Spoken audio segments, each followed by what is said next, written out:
Waiting time હતો 3 મહિનાનો ને આજ 3 મહિના થઈ ગયા પૂરા. એટલે હું જાઉં છું હવે આપણો જોંગો છોડાવવા. પછી હું નીકળી ગયો આપણી ફંટી પાસે અને ફંટી ઉપાડી. ફંટીના આગલા કાસમાં પડી ગયો તૈડિયો. એટલા ઢાળિયા ઉતારવામાં થોડીક ધ્યાન રાખવી પડે, પણ આપણે હરવે હરવે ઉતારી દીધી. આપણો જોંગો હોય તો ટેકડો મારીને ઉતરી જાય. પછી તો સડાવી મોરબી આવી. પછી તો મેકી લીવરો લીવર. તા તો અહીંયા કોકનો ગેસનો બાટલો ગાડીનો ફાટી ગયો હોય એવું લાગ્યું મને. પણ આપણે તો બાટલો ઉડાડીને ઓલા કાતરને રેડી થઈને મીંડાએ શેરીઓમાં ખેલ કરવા. પછી તો શોરૂમેસની મેડમનો ફોન આવ્યો કે તમારો જોંગો થઈ ગયો હોય રેડી, સરજી આવીને લઈ જાઓ. તો આપણે એટલું જોત હોય કોક પોઈન્ટ મારે ને આપણે તા તો પલળીને થઈ ગયા હાઈ ફાઈ. પછી તો પોગતા આવી ગયો જગ્ગાભાઈનો શોરૂમે જઈને આપણી કરી ફંટુડી પાર્કિંગ.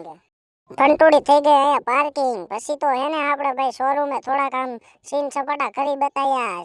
શોરૂમનો સીન લીધો ને ઓલા ભાઈબંધને કીધું 2-3 પાડો ફોટા.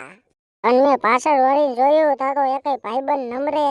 પછી તો મેં આગલો કેમેરો કરીને આઈથે 1-2 ફોટા પાડી લીધા. પછી એટલી જ વારમાં મેં એકાદો કીધું ડાન્સ કરી નાખી, કેમ કે આજ છે ખુશીનો દી.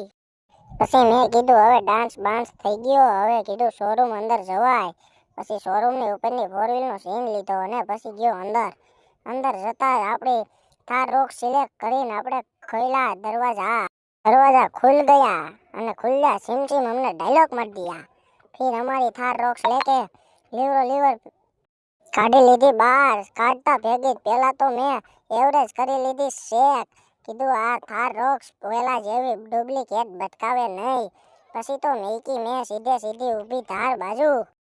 પછી થાર લઈને ગયો થાર ઉપર જાતો તો એટલી વારમાં મારી થાર માથે કાંઈક સકલું સરકી ગયું.